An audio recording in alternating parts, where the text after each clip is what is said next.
Good morning everyone.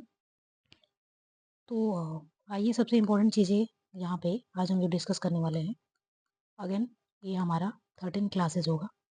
Day हमारा 13 होगा जिसमें कि हम यूपीपीएससी पीवाईक्यू को कवर कर रहे हैं। ठीक है, यूपीपीएससी पीवाईक्यू को टॉपिक वाइज कवर कर रहे हैं। और इससे पहले मैंने 12 क्वेश्चंस को ऑलरेडी मैं वीडियो अपलोड कर चुकी हूँ। ये हमारा 13 वीडियो होगा जिसमें कि हम बात करेंगे discuss the pattern of rural settlement in Gangetic plain, यानी कि what is the causes, different different factors उसके क्या क्या हैं कि जो गैंगेटिक प्लेन में सेटलमेंट आपको देखने को मिलती है। तो आज का हमारा डिस्कशन ये सारी चीज़ें मैं ऑलरेडी आपको डिस्कस कर चुकी हूँ, ये जो भी क्वेश्चन है। ठीक है, तो आइए आज के हमारा जो क्वेश्चन है इंपॉर्टेंट, इसके बारे में सारे ओवरव्यू को हम देखते हैं कि क्या क्या चीज़ें आप इसमें लिख सकते हैं। और कुछ चीज़ों को मैं आपके सामने आपको लिख के ही सारी चीज़ों को मैं यहाँ पे दिखाने वाली हूँ। ठीक है, तो आइए सबसे पहले डिस्कस करते हैं यहाँ पे कि सबसे पहले क्वेश्चंस को जब भी हम देखेंगे तो क्वेश्चंस में हमें सबसे पहले क्या करना है, क्वेश्चंस को हमें पार्ट्स में ब्रेक डाउन कर लेना है। ठीक है, तो सबसे पहला पार्ट कह रहा है कि पैटर्न ऑफ रूरल सेटलमेंट, यानी कि हमें डिस्कस करना है किसको, तो रूरल सेटलमेंट गैंगेटिक प्लेन में कैसा है, इसको ही हमें क्या करना है, डिस्कस करना है। तो सपोज दैट किसी भी चीज़ को सबसे पहले अगर कोई क्वेश्चन पूछा जाता है तो उसको हम क्या करेंगे, डिफाइन करेंगे या डाटा देंगे या डेफिनेशन और डाटा दोनों ही मिला के उसके इंट्रोडक्शंस की शुरुआत करते हैं। ठीक है, उसके बाद से बॉडी पार्ट में हम पैराग्राफ 1 पैराग्राफ 2 ऐसे करके चीज़ों को लिखते हैं। और फिर लास्ट में हमारा होता है कंक्लूजन, जिसमें कि हम सारी चीज़ों को समराइज करके एक कंक्लूजन्स पार्ट्स को निकालते हैं। ठीक है, तो सबसे पहले यहाँ पे बोला जा रहा है discuss the pattern of rural settlement in Gangetic plan, जो कि 2021 में क्वेश्चन पूछा गया है और ये ज्योग्राफी का क्वेश्चन है। और अभी हम डिस्कस कर रहे हैं जीएस पेपर 1 के सारे पीवाईक्यू को। ठीक है, तो यहाँ पे सबसे पहले इंट्रोडक्शंस के लिए ब्रीफ इंट्रोडक्शन आप देंगे। और इंट्रोडक्शन अपना आपका कैसा होना चाहिए कि the most common pattern of rural settlement in Gangetic plains of India is a rectangular. ये मोस्ट इंपॉर्टेंट फैक्टर है किसका, रेक्टेंगुलर जो है वहाँ पे इंडिया में जो गैंगेटिक प्लेन में रेक्टेंगुलर शेप आपको देखने को मिलता है। इसका मतलब क्या है, तो इसका मतलब ये चीज़ें हैं कि वहाँ पे जो भी हाउसेस हैं वो सारे हाउसेज एक रेक्टेंगुलर शेप में क्या है वहाँ पे अरेंज्ड है। ठीक है, तो ये चीज़ें हैं। उसके बाद से अगर ऐसा चीज़ें हैं कि गैंगेटिक प्लेन में जो रूरल सेटलमेंट देखने को मिलती है, इसके डिफरेंट डिफरेंट फैक्टर्स हो सकते हैं और डिफरेंट डिफरेंट फैक्टर से ये इन्फ्लुएंस्ड हो सकता है। ठीक है, तो जिसमें कि सबसे पहला अगर बात करें कि सबसे पहला फैक्टर क्या है जिसकी वजह से ये इन्फ्लुएंस्ड हुआ है, तो एलुवियल मॉर्फोलॉजी, यानी कि वहाँ के एलुवियल सॉइल जो होता है, जैसे कि एलुवियल सॉइल हो गया, लेटराइट हो गया, इन सारे सॉइल्स के बारे में हम पढ़ते हैं ज्योग्राफी में। तो यहाँ पे एलुवियल सॉइल जो है सबसे ज़्यादा मात्रा में देखने को मिलता है। सो दैट्स एलुवियल मॉर्फोलॉजी यहाँ पे देखने को मिलता है। दूसरा देखेंगे तो साइज ऑफ लैंडस्केप यहाँ पे सबसे ज़्यादा है। लोकेशंस देखने को आपको डिफरेंट डिफरेंट लोकेशंस भी देखने को मिलते हैं।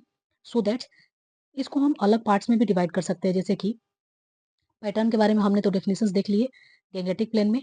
उसके बाद से कुछ इंपॉर्टेंट इसके जो है फिजिकल और कल्चरल फैक्टर्स भी हो सकते हैं। अब आइए देखते हैं सबसे पहले कि फिजिकल और कल्चरल फैक्टर कौन कौन से हैं। तो सबसे पहले अगर फिजिकल फैक्टर की बात करें तो फिजिकल फैक्टर में आप देखेंगे रिवर हो गया और स्ट्रीम हो गया। फिजिकल फैक्टर में river and stream, physical factor में क्या क्या देखने को मिलेगा, तो रिवर एंड स्ट्रीम। दूसरा देखेंगे कि फ्लड प्लान्स यहाँ पे देखने को मिलेगा, फ्लड प्लेन्स। ठीक है, तीसरा देखेंगे यहाँ पे कि आपको क्लाइमेट यहाँ का सबसे इंपॉर्टेंट है, जिसकी वजह से यहाँ पे डेवलपमेंट्स देखने को मिलती है गैंगेटिक प्लेन में। ठीक है, उसके बाद से देखेंगे कल्चरल फैक्टर, तो कुछ कल्चरल फैक्टर भी है। कल्चरल फैक्टर में जैसे कि एग्रीकल्चर। उसके बाद से देखेंगे आप कास्ट सिस्टम। ठीक है, तीसरा चीजें देखेंगे रिलीजन। तो ये इंपॉर्टेंट कल्चर फैक्टर है, इसको चाहे तो आप माइंड मैप के थ्रू भी इसको दर्शा सकते हैं या जो है क्या बोलते हैं इसको फ्लो चार्ट के थ्रू भी आप इसको लिख सकते हैं। ठीक है, उसके बाद नेक्स्ट चीजें हैं कि discuss the patterns of road settlement in the negative plains. इसके कुछ इंपॉर्टेंट जो है टाइप है जो कि सेटलमेंट को देखने को मिलता है, यानी टाइप ऑफ रूरल सेटलमेंट। कितने टाइप के होते हैं रूरल सेटलमेंट, तो रूरल सेटलमेंट की अगर बात करें तो पहला जो टाइप होता है रूरल सेटलमेंट का वो होता है कॉम्पैक्ट सेटलमेंट। Compact settlement. अब ये कॉम्पैक्ट सेटलमेंट क्या होता है, तो कॉम्पैक्ट सेटलमेंट जो होता है डेंसली पॉपुलेटेड विलेज में आपको देखने को मिलता है। कहाँ पे देखने को मिलता है, तो densely populated village, densely populated village में आपको देखने को मिलता है। ठीक है, with the closely packed house, यहाँ पे जो घर होते हैं बहुत ही मतलब क्लोज होते हैं, एक दूसरे के क्लोज होते हैं। उसके बाद से देखेंगे semi semi compacted, semi compacted settlement. तो सेमी कॉम्पैक्टेड कहने का मतलब कि यहाँ पे घर जो होंगे, जो भी घर बने होंगे वो थोड़े थोड़े दूर पे बनेंगे। ठीक है, उसके बाद से देखेंगे डिप्रेस सेटलमेंट। डिप्रेस सेटलमेंट क्या होता है, डिप्रेस्ड सेटलमेंट। तो डिप्रेस सेटलमेंट्स की अगर बात करें, सॉरी डिप्रेस नहीं, डिस्पर्स्ड डिस्पर्स्ड सेटलमेंट।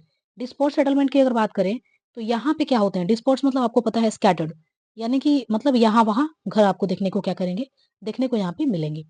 उसके बाद से एक और टाइप होता है जिसमें कि लीनियर सेटलमेंट हम उसको बोलते हैं, लीनियर सेटलमेंट।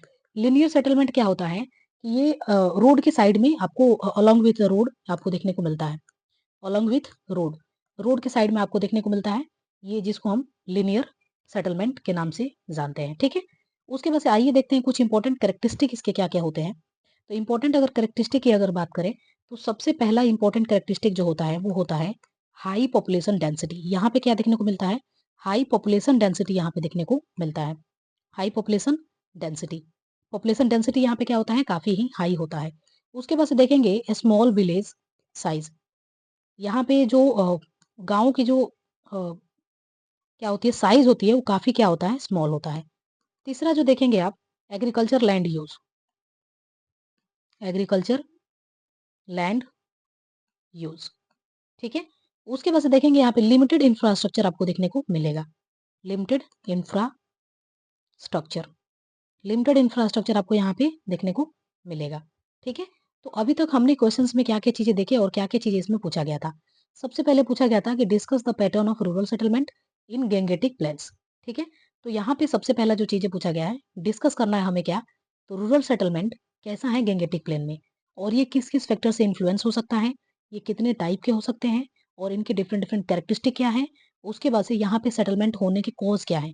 तो इन सारी चीज़ों को हम इस वीडियो में टैकल कर चुके हैं। आइए एक बार और अच्छा से समझ लेते हैं ताकि आपको अंडरस्टैंड अच्छा से हो जाए। सबसे पहले कि किसी भी चीज़ों को अगर हम क्वेश्चन को लिखने जा रहे हैं तो इंट्रो पार्ट में सबसे पहले इंट्रोडक्शन हमारा अट्रैक्टिव होना चाहिए, उस टाइप से होना चाहिए ताकि एक नज़र में कोई देखे तो आपको लगे कि हाँ, यू नो अबाउट इट, आप इस क्वेश्चंस के बारे में आपको नॉलेज है। जैसे कि most common patterns of the rural settlement is Gangetic plains of the India is rectangular. यहाँ पे सबसे पहले शेप जो कैसा है, रेक्टेंगुलर शेप देखने को मिलता है। इसका मतलब क्या है? इसका मतलब ये है कि यहाँ पे जो घर बने हैं वो सारे घर अरेंज मैनर में है, किसमें, तो रेक्टेंगुलर शेप में अरेंज्ड है, ठीक है?